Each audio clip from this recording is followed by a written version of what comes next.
Hi, ladies.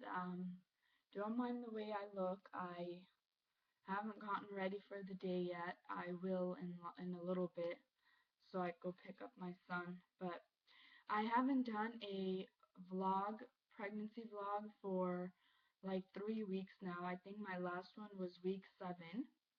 So I am actually 10 weeks and 2 days today. I wanted to update you guys that everything's going fine so far. I have another doctor appointment on Tuesday. It's been 4 weeks already. I can't believe it, but Tuesday is my next doctor's appointment.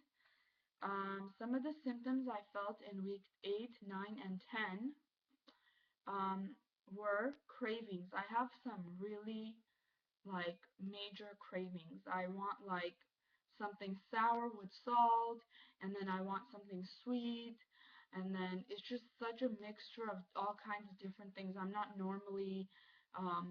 I'm not normally like that. I usually crave one thing or another.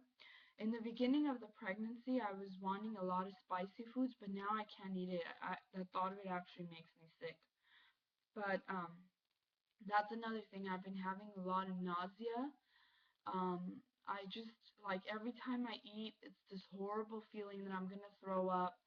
But I haven't thrown up. I hate throwing up, so I try not to. So,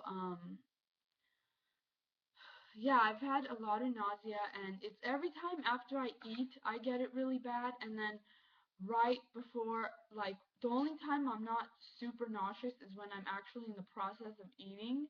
And then once I'm done eating, I feel nauseous the entire time, whether it's because I'm full, I didn't like the food, or because I'm hungry again. So, and it's not, I get hungry a lot. So, not compared to when I first found out I was pregnant. When I first found out I was pregnant, I was constantly hungry. But now, it's kind of like mellowed down, and I could go like 3 hours without eating. Um, I'm also experiencing a lot of constipation. Exhaustion is one of the top ones. I could just sleep all day. I'm so tired all the time, as you could tell. I think it has a lot to do with the fact that I go to bed around 1 a.m. and wake up at 6. But even like if I take a nap during the day, I'm still really exhausted. I've tried going to bed early too. Last week I went to bed one night at 10 o'clock, woke up at 8 the next morning because it was like a weekend and the kids had no school, but still I was really exhausted all day. It's like this constant feeling that doesn't go away. The other symptoms I'm having are vivid dreams. I keep like getting these like super vivid, like I can't even explain it. I'm not seeing any like weird dreams where there's weird, awkward things going on, but I'll see like an event going on or something is happening, and it's so clear that when I wake up, I feel like it actually happened. I saw a dream that I gave birth, a dream within a dream, that I gave birth to a baby boy, and then my husband said it's a boy, and I started crying. Of course, that won't happen because, first of all, I'm going to find out the gender before the baby's born, and second of all, I'm not going to cry if it's a boy. It's fine. Like, I'm going to love him just as much as I would love a girl. It would just be nice if it was a girl. But then I woke up from that dream in my dream, and I was telling my aunt in my dream that this happened, and I started crying, and she was like, "You can't do that. That's sad for the baby. You can't cry. You should be happy." And of course I am, and I'm very thankful. So when I woke up from that dream, it just felt like that I actually did talk to my aunt and all this stuff, but I didn't. It was just a dream. So that's how vivid they are. It's crazy. Um, then the other thing is breast tenderness. When I first got pregnant, it felt like really sore and heavy. Now it just feels like I had tingling almost like I'm lactating in the beginning when I was first pregnant. But now it just kind of feels really sore. It's kind of like when I first got pregnant, you know how you get an injury and it's like really sore at the moment you have the injury, and then as it's healing, you have like that other residual pain. It's kind of like that, but it's still pretty sore and heavy. So it's just changing, I guess. It's growing too. So um, I've also noticed that I'm out of breath a lot. Like if I go up my stairs in my house, by the time I reach the top, I can't breathe anymore. The same with if I talk too much, or if I'm talking continuously, or just walking a little, like pacing a little too much. I immediately run out of breath, and it's really uncomfortable. On top of that, this heat is a killer. It's so hot and uncomfortable. I live in LA, in Sun Valley specifically, in California, so it's been like 95 and over 100 some days, and it's just unbearable. I cannot, like, I run out of breath really quick. Just bothers me. I hate it. I like have to get to a cool place. I can't be outside for too long. Try to park my car all the time in the garage because I don't want to deal with the heat, like overheating the inside of the car, the sun. So when I get out and I get in the car, I don't want to have to run out of breath for like 10 minutes until the air conditioning cools it down enough. I started school this last Tuesday. So although I've gone for 2 semesters now, this semester is especially tough. I mean, between the heat and walking to class and those flight of stairs I have to take, the backpack I have to carry, and on top of that, some of our classrooms don't get cool enough. And it's just so hot, and I can't sit still for more than like 15, 20 minutes before I get really antsy and I just want to get up and walk around and find like a cooler spot in the room. Um, I don't know. It's just, and it's tough because I'm exhausted, I'm sleepy. So when the teacher is talking, I'm just like, oh my God, I'm gonna fall asleep. I just want to put my head down for like 5 minutes and take a nap. So it's really, really tough, but I'm determined. I don't want to give up. I want to graduate school. I gave myself a time limit of another 4 years because I started pretty much from scratch 2 semesters ago. Even though I had done some college before that when I was younger, I didn't take classes that were very useful for transferring out of the school to a university. So now I have to take all that, and plus I didn't really have a decided major back then, and now I do, so I have to take classes based on that. And so I have about 4 years until I get my bachelor's, and my major is biology. And the reason I'm studying biology is because I want to become an embryologist. I just have like this tender part of my heart where I want to help people who cannot have kids because there's so many deserving parents out there who, should be having kids versus some of the drug addicts and teenagers that are having kids. I mean, there are really good teenage moms, so I can't really say anything, but and I'm nobody to judge anyone, but I just feel bad for some of the women who have so much difficulty in getting pregnant. And I actually want to be a surrogate one day if I could possibly do that, for like a family who deserves it. And I don't know. I have such a, like, I'm so emotional when it comes to like families who can't have kids. When I find out relatives, or I've offered several of my relatives who cannot have kids, if they'd like me to be a surrogate, and I do it free of cost because I would not charge my family. And obviously we wouldn't be going through agencies and whatever because we're family and they know I would not do anything against them. But I don't know. So I'm hoping to help people out one day.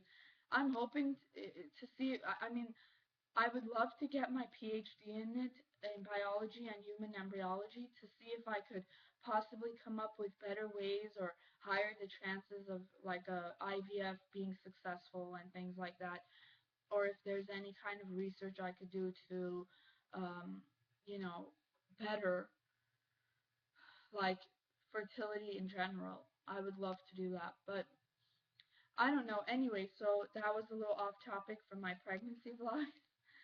I also have my first trimester NT scan on September 20th. It's always nerve-wracking, no matter how many kids you have, whether they were fine or not. It's always really, I'm sure it's a little more nerve-wracking if you've had experience with like a problem during like the baby having some major problems or even minor problems. But I still get really nervous. I'm like, please God, let the baby be healthy. That's all I ask. I mean, I would love like for everything to go smoothly, like it has the last 4 times. So hopefully everything will be fine. Although my son, Brandon, was born with a birth defect in his eye called Coloboma. I have that explained more in detail in the other video that says Brandon's Coloboma. I'll see if I could link it below if you're interested to see what it is. But basically, his left eye was slightly underdeveloped when he was in utero. It never fixed itself. The fissure never closed. So they told me he was going to be blind in that eye, and he might possibly have other mental problems and like like a lot of like falling behind, delays, possibly walking into walls because his depth perception would be off and stuff. And they told me all that when he was 2 months old, when I was already pretty depressed over the fact that I had seen his eye the way it was when he was born. It was slightly smaller than his right eye, so you could tell. And now it's crossing because the vision is not as good as the right eye. So I kind of like have a video of him playing soccer and doing other stuff like of the kids, and you could tell that something's up with the left eye. But thankfully, none of the things the doctor said were true, even the one where he is not seeing anything, because I patched his eye, his right eye, to see if I could strengthen his left eye. After that doctor said that, I switched to a different doctor at the Children's Hospital in LA. And she told me that there's no way to tell yet, he's too little. His eye is far too little to see all the details of what's developed, what's not. So she recommended that we patch an hour a day. So the first day I patched him, and I noticed that he was walking places and grabbing toys without me guiding him, I started crying so like a baby. So I called my husband, and I was barely catching my breath to tell him that he could see from that eye. And he freaked out. He thought something was wrong with the kid. So I had to tell him, no, it's good news. Just hang on. Let me catch a breath. So I told him he could see. He could see. That was like the first thing I screamed. Like when he picked up the phone, I was like, he could see. He could see. But I was crying so hard he couldn't tell what I was saying. He was like, what's going on? Should I run home? Should I leave work? I'm like, no, no, everything's fine. I'm just saying this. So he was really excited when he came home and I put the patch on for him. And Brandon walked towards him or crawled towards him, and it was a good experience versus the ones that I was having the months prior. Excuse me. And then I have my next appointment on Tuesday. I think I already said it. I'm gonna be about 10 weeks and no, almost 11 weeks, a day before my 11th week. From my past experiences, the doctor cannot find the baby on a Doppler at 11 weeks. The first time that happened was my third pregnancy with my daughter, and it nearly gave me a heart attack because the other two, it was fine. But with her, he couldn't find the heartbeat, and he told me I had to wait till the ultrasound room cleared so he could do an ultrasound. In the process of waiting, I called my mom hysterically. I was like, Mom, they can't find the baby's heartbeat. I don't know what I'm going to do. He's going to do an ultrasound. I don't want to go through this again. And she was like, calm down. I'm sure everything's fine. The baby's so tiny. They probably can't find it. And I was like, okay. So the ultrasound room cleared. I went in there. When he began the ultrasound, I saw the baby, and he said the reason we couldn't hear her heartbeat is because she was turned around or something. She was not facing in the ideal position for the heartbeat to be heard at such an early stage. Plus, I'm just like a little bit overweight, like not a little bit, but I'm about 50 pounds overweight. So I think that had a lot to do with the fact that it was like cushioned, so they couldn't really hear it. He tried really hard though. He was squeezing. It was pretty painful. But the baby was fine. And then it happened again with my fourth pregnancy. And this time I didn't call anyone. I didn't really panic because I already knew everything was fine. I'm kind of hoping that happens this time too, because the last ultrasound he didn't give me an exact due date. He said your due date is April 2nd, but that's subject to change because dating at that age is inaccurate, which I thought was kind of weird because I always thought that dating at a later age was inaccurate, not an earlier one.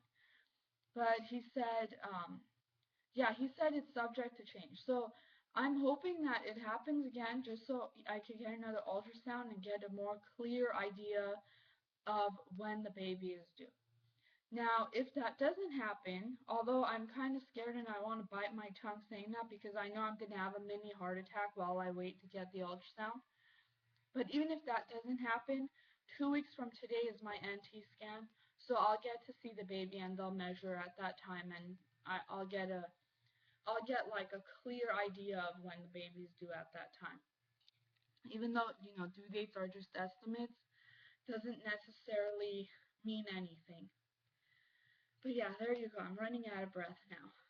But other than that, everything's fine.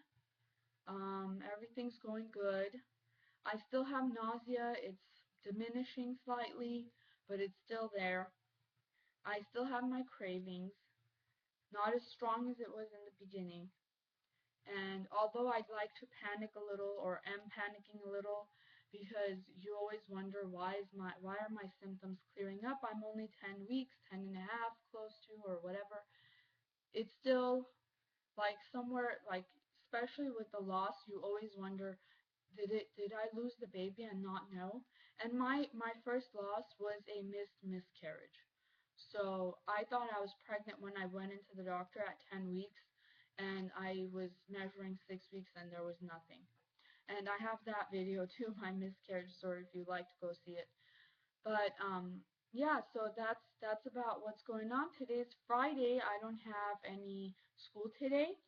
So I wanted to take this opportunity to clean my house because it has become a disaster area. I mean, the entire week we have barely been home, so I don't even know how we managed to make such a mess in our house. The floors are ridiculous. The sink is full of dishes. I don't even want to show you. I'm a little afraid. It's so embarrassing. I mean, it's just laundry's piled up. I didn't get to do it all week. I didn't get to like put it away. I washed it, but I didn't put it away. It's so ridiculous. I almost cannot keep up with everything going on. Like I when I'm with my kids, I just want to spend time with my kids since I have school and I'm not with them most of the day. They're in preschool or first grade. My son goes to first grade. But since I'm not with them half the day and sometimes a little more than that, I don't want to spend my time cleaning the house when they get home. And so I end up spending time with them and then by the time I realize it's nighttime, it's bedtime, I try to put them to bed by 7:30, 8 o'clock, and I pick them up from school around 5. So that gives me like 2 hours with them. Sometimes I tried, like yesterday, I got out of school a little earlier, so I went and picked them up at 3:30, so I'll have more time with them. But I don't want to spend my 2 hours cleaning dishes and other things when my kids are there. Actually, last night I even had a night class. Thursdays I have night classes, so I got home, I fed them, and my husband was running late from work, so I even had to call the neighbor to come watch the kids while I took off to school. It was my first night in this specific class. So, yeah, anyway, now I'm just rambling. Um, I see some of you guys have joined me, some of you ladies, and you have big families. That is really exciting because I always feel like I'm alone in the world. I don't feel like there's very many women with large families anymore, but it's really nice to see that there are. I'm actually getting really excited, and thank you all for subscribing and watching, and I will talk to you later. Let me know if you guys have any questions. Bye.